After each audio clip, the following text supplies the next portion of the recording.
بسم الله والصلاة والسلام على رسول الله. مسلمانانی خۆشەویست، چەند ڕۆژێکی کەممان ماوە ئەگەین بە مانگێکی پیرۆز کەوا مانگی لێخۆشبوونە، مانگی خواپەرستی و مانگی عیبادەتە. ئەوەیش مانگی ڕەمەزانی پیرۆزە. پێغەمبەری خوا عليه الصلاة والسلام ئەفەرموێت: إذا دخل رمضان فتحت أبواب الجنة وغلقت أبواب جهنم وسلسلة الشياطين. پێغەمبەری خوا ئەفەرمێت کاتێ ڕەمەزان هات دەرگاکانی بەهەشت ئەکرێنەوە و دەرگاکانی دۆزەخ دائەخرێن و شەیتانەکانیش کۆت و زنجیر ئەکرێن، ئەبەسترێنەوە.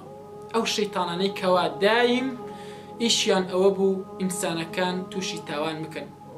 کەواتە مسلمانی بەڕێز، دەرفەتە لەم مانگەدا خوای پەروەردگار لە خۆت ڕازی بکەیت، دەرفەتە تۆبە بکەیت و بگەڕێیتەوە لای خوا، چونکە ئەم مانگە مانگی لێخۆشبوونە.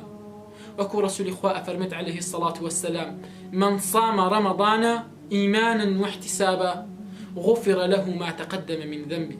هەر کەسێک ڕەمەزان بە ڕۆژوو بێت، بە ڕۆژوبوونێکی بە ئیمانەوە، بە جۆرێک بە ڕۆژوو بێت کەوا چاوەڕێی پاداشت بکات، ئەوە خوای پەروەردگار لە هەموو تاوانەکانی ڕابردوو خۆش بێت.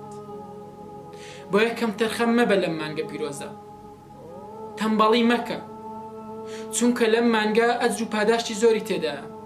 وەکو ڕەسوولی خوا لە حەدیثێکی تر ئەفەرموێت: من صام يوما في سبيل الله باعد الله بينه وبين النار 70 خريفا.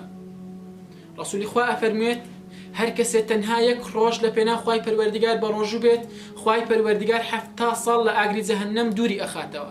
سبحان الله، دیقەت بدێ، ئەگەر تۆ یەک مانگ بە ڕۆژوو بی لە پێناو خوای پەروەردگار، ئەبێ خوای پەروەردگار چەندە لە ئاگری جەهەنەم دوورت بخاتەوە، ئەبێ خوای پەروەردگار چەندە پاداشت بداتەوە.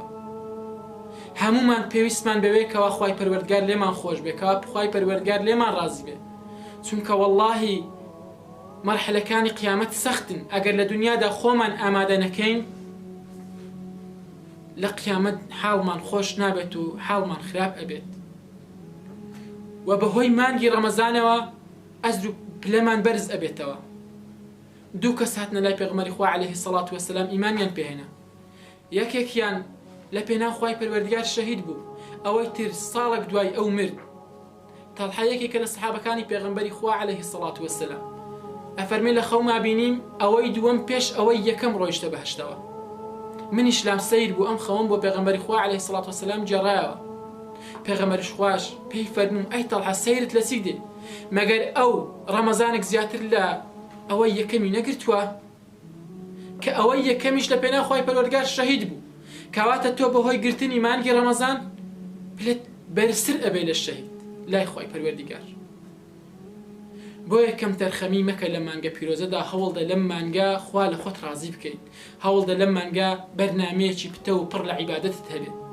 یەکەم شت کەوا نەتمان هەبێت لەم مانگە پیرۆزەدا بگەڕین و لای خوای پەروەردگار خواپەرستی بکەین، تۆبە بکەین بە یەک جاری، نەک هەر لە مانگەدا عیبادەتی خوای پەروەردگار بکەین، بەڵکو لە پاش مانگی ڕەمەزانیش دەست لە عیبادەتی خوای پەروەردگار هەڵنەگرین، دەست لە تاعات و عیبادەت هەڵنەگرین.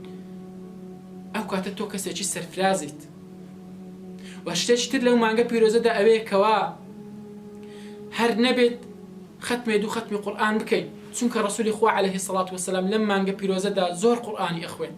بە ئێمەش کاتەکانمان بە قورئان خوێندنەوە سەرف بکەین، با کاتەکانمان لە ذکر و یادی خوای پەروەردگار سەرف بکەین، با کاتەکانمان لە سەیرکردنی مسەلسەل و فلیم نەبێت، بە خەوتن بەڕێی نەکەین، چونکە وەڵڵاهی کە ڕۆیشت ئەم ڕۆژانە ناگەڕێنەوە. و کاتێک کە ئێمە خۆمان لە خواردنەوە ئەگرین، با بەس بەوە نەبێت دەممان لە خواردنەوە بگرین، بەڵکو دەممان لە غەیبەت بپارێزین، لە قسەی نەشیا و جنێو بپارێزین، و چاومان لە نەزەری حەرام بپارێزین، دەستمان لە حەرام بپارێزین. ئەو کاتە تۆ پاداشتی ڕۆژەوانێکی تەواو وەرئەگریت. و شتێکی تر لە مانگی پیرۆزی ڕەمەزان زۆر کەسەیەکەوە پارشەو ناکات، بەڵام ڕەسوولی خوا ئەفەرمێت عليه الصلاة والسلام: تەسەحەڕوا فإن في السحور بركة. پێغەمبەری خوا عليه الصلاة والسلام پێمان ئەفەرمێت پارشەو بکەن، چونکە بەرەکەت لە پارشەودا. خوای پەروەردگار یارمەتیماندا ئەم مانگە پیرۆزە پڕ لە تاعەت بەڕێ بکەین خوای پەروەردگار بمان بگەینێتە ئەم مانگە